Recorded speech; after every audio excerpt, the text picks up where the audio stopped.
Yours truly, Johnny Dollar, starring Bob Bailey, originates in Hollywood and is written, produced, and directed by Jack Johnstone.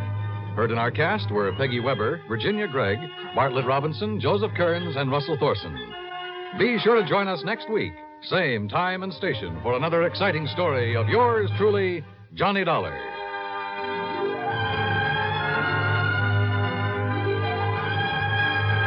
This is Dan Coverly speaking.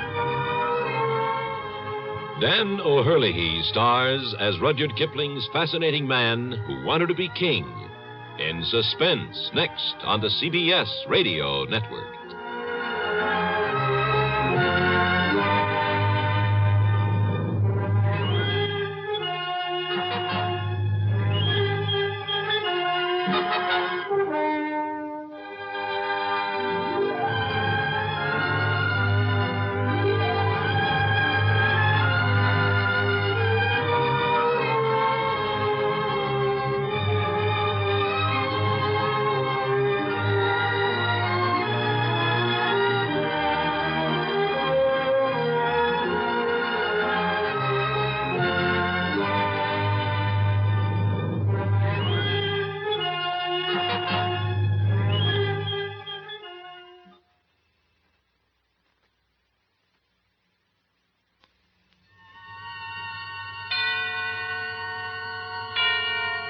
Suspense. And the producer of radio's outstanding theater of thrills, the master of mystery and adventure, William N. Robeson.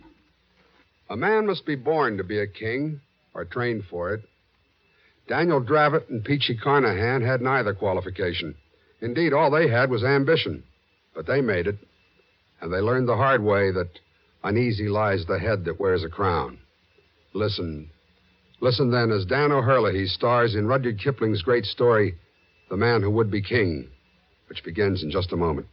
This is Frank Knight speaking for Longines, the world's most honored watch. It's wonderful to win a Nobel Prize in Science, a Pulitzer Award in Literature, an Olympic gold medal in sports. In the field of time, did you know that Longines watches have won more great public honors for excellence, elegance, and accuracy than any other watch in the world? This is true.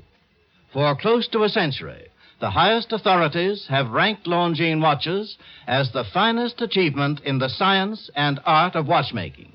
Yet, for a surprisingly modest cost, you may own or proudly give a Longines, the world's most honored watch, the world's most honored gift, styled with distinction, cased in precious metal, promising a lifetime of faultless timekeeping.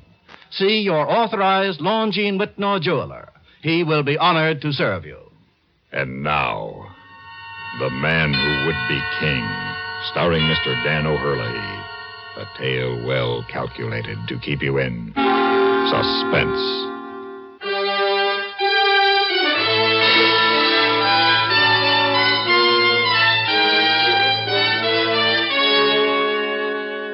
It's dull and lonely standing the dog watch in a newspaper office any place in the world. But in India, in June, it's all so hot and stifling and very quiet.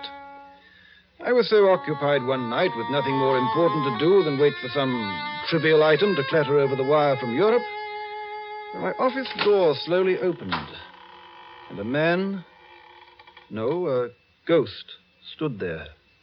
His cheeks were deep hollows above his staring round eyes, and his clothes were rags hung on a frame of bone. You don't know who I am, do you? No, I haven't the faintest idea, but here, you'd better sit down, old fellow. You look in a bad way. Yes, sir. Thank you. It's a whole year I've been walking. Right here in this very office we settled it. You sitting right there and giving us the maps and laughing at us because we wanted to be kings. And so we was. We was kings. And you've been sitting there all that time. 3 years. Oh, no, a man couldn't change that much in 3 years. You're not Peachy Carnahan. Yes, and I was the king of Kafiristan. Me and Daniel Dravitt, real crown kings we was. Just as true as gospel. What in the name of heaven have they done to you, Peachy? Peachy? I knew Peachy Carnahan once. He's a king. Wears a real golden crown on his head. So help me, he does. He's dead now, though. No, you are Peachy Carnahan. Yeah. Look, you've got to keep looking into my eyes. Then maybe everything won't go to pieces. All right. Now tell me what happened, Peachy. Well, we left that caravan we was traveling with at Jagdalla. We struck off into the hills alone. Go on. Oh, weeks it was we traveled. First, there wasn't no roads, and after a while, no food. But there was always the drums. Yeah, move along there. They're done in and starved the same as ourselves. They'll go no further. Well, then we'll go on without him. I've not come this far to die on the side of a mountain. Wait. Look, Daniel. Over the edge of the rocks. What? Oh. Men they are. There's a score or more of them. And look. One is going ahead of the rest. And nothing but bows and arrows. Break out a pair of the rifles, Peachy. Right you are, Daniel. It's now that we start to become kings. Aye. Here you are. There. Now then, Peachy, I'll drop the straggler at the rear first, and then we'll lay a few at their feet. No harm to the one in front. We may need him. Yeah. Now. There, I've got him by the old neck.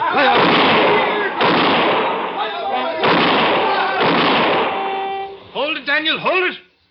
Hey, look at them. Aye. Flat on their blooming faces. Their leader. He's coming out alone. I await your command, O ye who speak in the voice of thunder. By the Lord Harry, Peachy, we're in luck.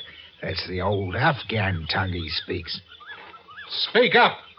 Who are you? Where do you come from?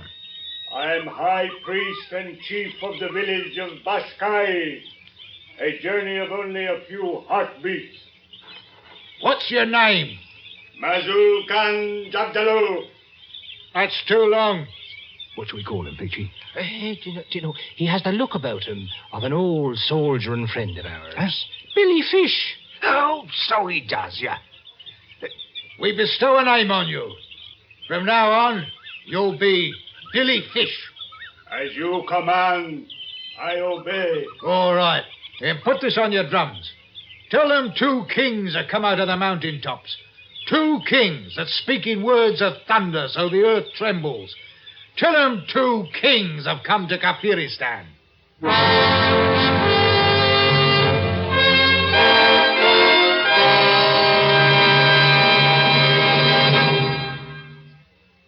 What do you need? You need lots of dollars during sicknesses. You need lots of dollars for an accident. You need the kind of protection that only Mutual of Omaha sells. What do you need? You need Mutual of Omaha's longer, stronger hospital insurance. Modern hospital insurance that's right for you. Single men and women, entire families, even senior citizens, no matter how old, can be protected by Mutual of Omaha hospital insurance. Here's what you need. You need modern insurance to help meet today's higher costs. Longer, stronger hospital insurance by Mutual Benefit Health and Accident Association. Call your local Mutual of Omaha agent in the Yellow Pages or write Mutual of Omaha, Omaha, Nebraska for information on plans available in your state. And remember this, you can save money when you add Mutual of Omaha long-term coverage to your group insurance. The savings you make depend on your age and the type of group insurance you have. Write for details to Mutual of Omaha, Omaha, Nebraska. And now, starring Mr. Dan O'Herlihy, Act 2 of The Man Who Would Be King.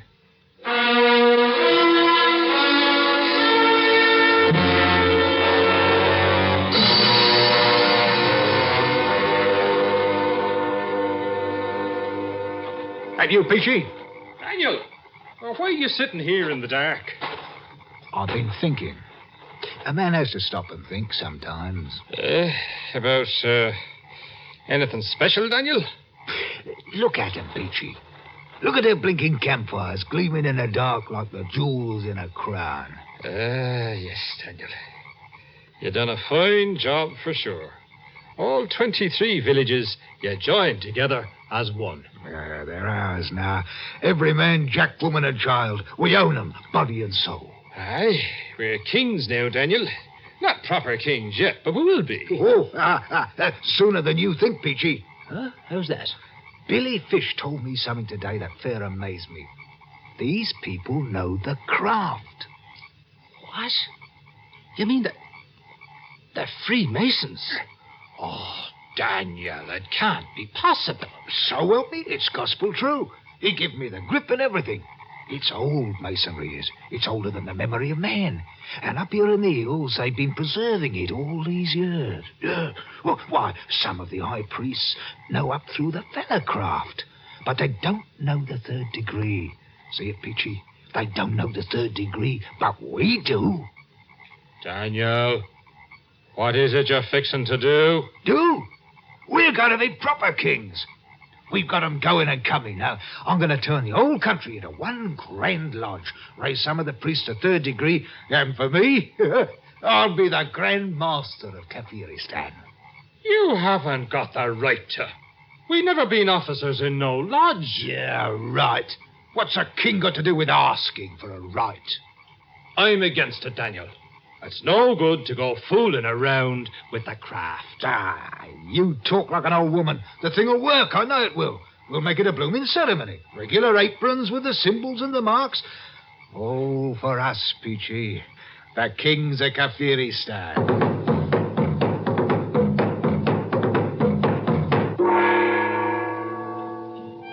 Everything is prepared, and the priests and the people wait. Well, they haven't much longer, Billy.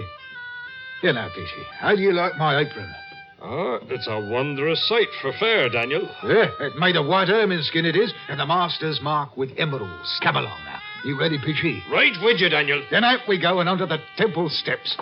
Oh, we'll give 'em what for. Knock their blinking eyes out, that's what we'll do. Look at them, Peachy. Right down on their blooming knees and yelling their foreheads off. Oh, 'tis a good thing to be a king, Daniel.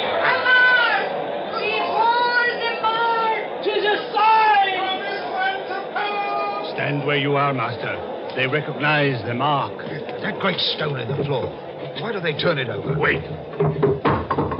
Speak up, Billy Fish. What's the meaning of it? See for yourself. Look.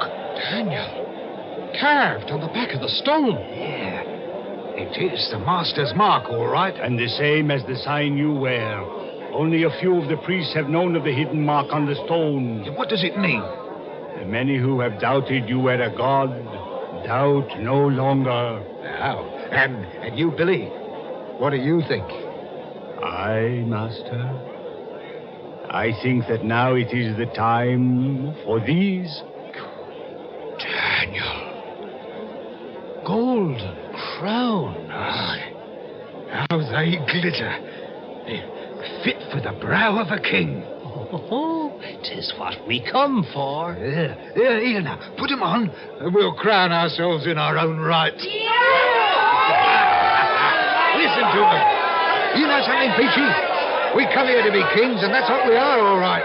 But blame you if we ain't a couple of blooming gods to boot, with 1,000,000 people bowing on their knees before us.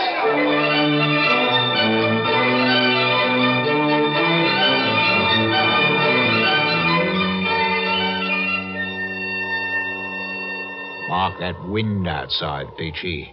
Winter's about due to strike and fill the trails with snow. There'll be a little moving about before spring. You're right. Yeah, I've been thinking. A man gets lonely in the winter and cold.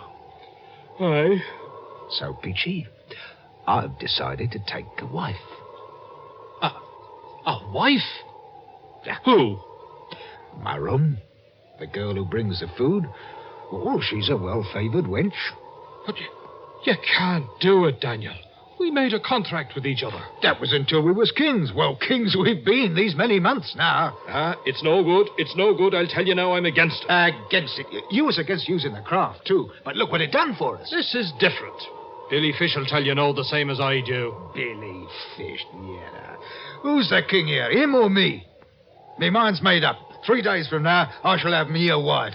And you can put it on the drums and tell every blighter out there in the hills the kingdom of Kafiristan is going to have a queen.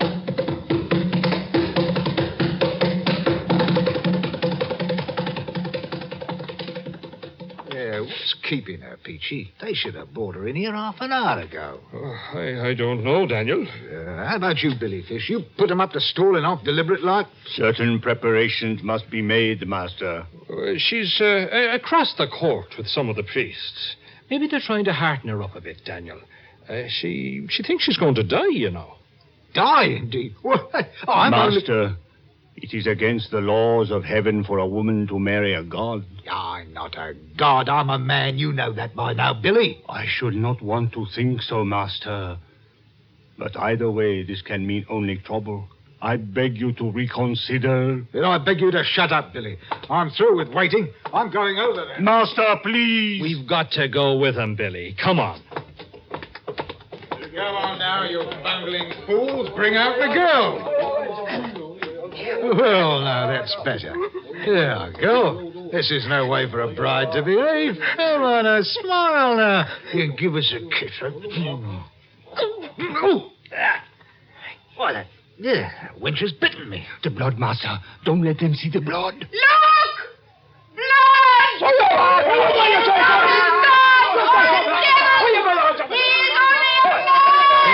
Blasted, what is this rot? Master, it is too late.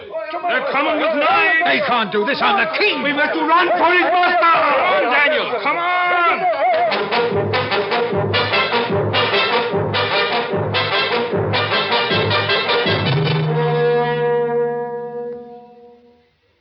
130 people killed by fire at sea, the captain dead, perhaps poisoned, and the chief engineer sat helplessly moaning and wringing his hands. Was there a murderer on board? Now, read in the latest issue of Look magazine the mysterious and incredible story of the ill-fated vessel, the Morro Castle. You folks who enjoy the action and thrills of suspense will be particularly fascinated by Look magazine's detailed report of the death of the Morro Castle. Did the chief radio operator deliberately touch off the fire, or was he really a hero? Were 130 people murdered and the Morro Castle burned to hide evidence that the captain may have been poisoned? Get the chilling answers in Look. Learn in Look about the one man on the ship who was acclaimed for superhuman devotion to duty and how he was later imprisoned for the bludgeon murder of 2 of his neighbors. Find out in Look how it was discovered that there was a pathological fire setter aboard the Morro Castle. Don't miss Fire at Sea in the new issue of Look magazine. It's on your newsstands now. Get Look today. And now, starring Mr. Dan O'Herlihy, Act 3 of The Man Who Would Be King.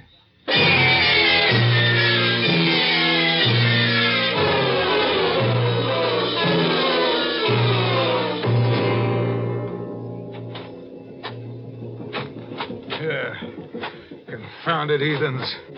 I'll come back. I'll come back and beat their blasted heads in. That's what I'll do. Yes, Daniel, yes. We'll be back, all right. How much further, Billy?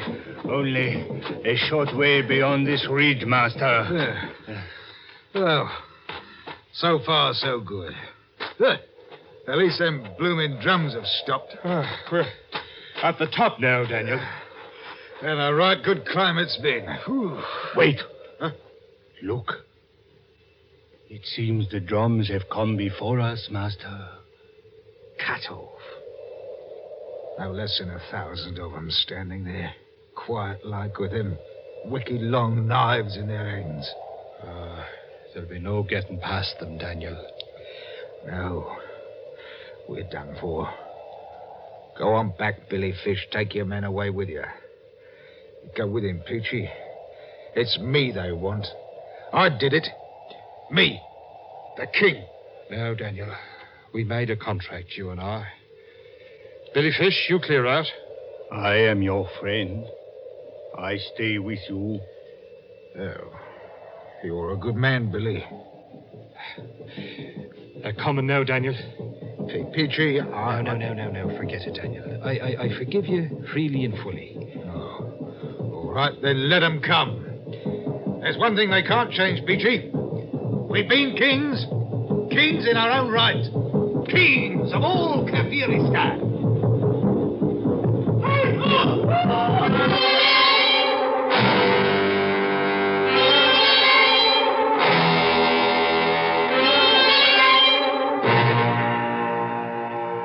Yes, they sliced open poor Billy Fish like a bloomin' herring, they did. There, in the snow and the rocks. Oh, Lord, man. But you, Peachy, you got away from them. Got away from them, did I? Oh, no. Strung me out on a tree. Drove nails right through me hands, they did. See? But I fooled them all right, 'cause morning came and I wasn't dead. And then I made them think that I'd lost my senses. And they was afraid to harm me because crazy men is protected by Allah. Well, they cut me down then, and after a while, they let me go. You poor devil. What of Dravitt? What happened to Daniel? Daniel? Daniel's a king, and he wears a golden crown. Yes, but now, what happened to him? He's never left me. All them long months walking on the road back, he kept me safe. The mountains, they danced at night. But Daniel held up his hand, and Peachy came along, bent double. I never let go of Daniel, and Daniel never let go of me. He's with me now, here, in this bundle. You knew old Daniel, sir. Him that was a king once. Look at him now.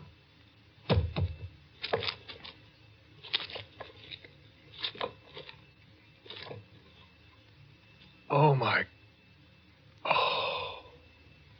Well, and now you've seen that we was really kings. Eh? I'll be on my way. You'll pardon me, sir.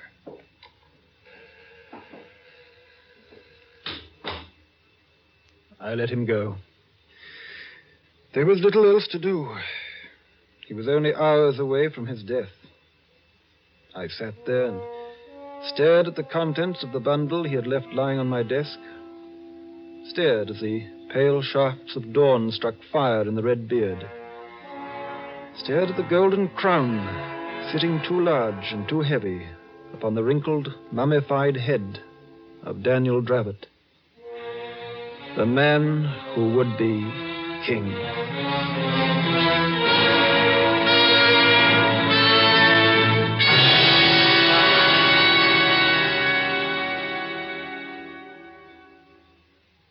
Suspense, in which Mr. Dan O'Herlihy starred in William N. Robson's production of The Man Who Would Be King, adapted for radio by Les Crutchfield from a story by Rudyard Kipling.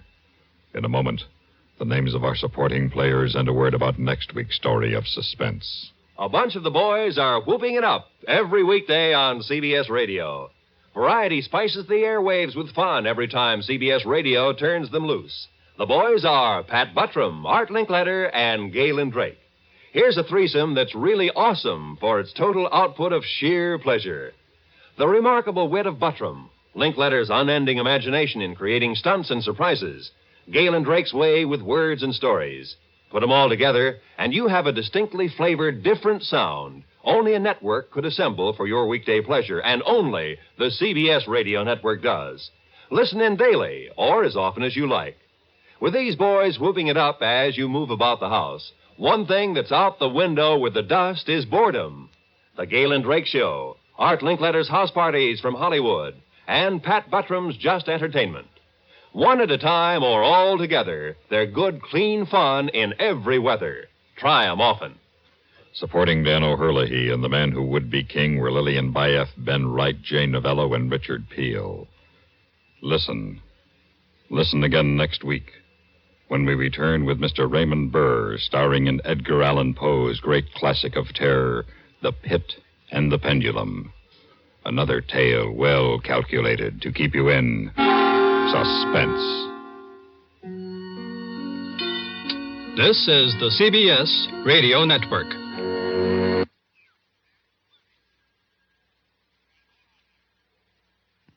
D-E-L-C-O,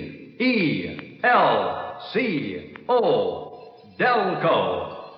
General Motors leads the way, starting with Delco batteries.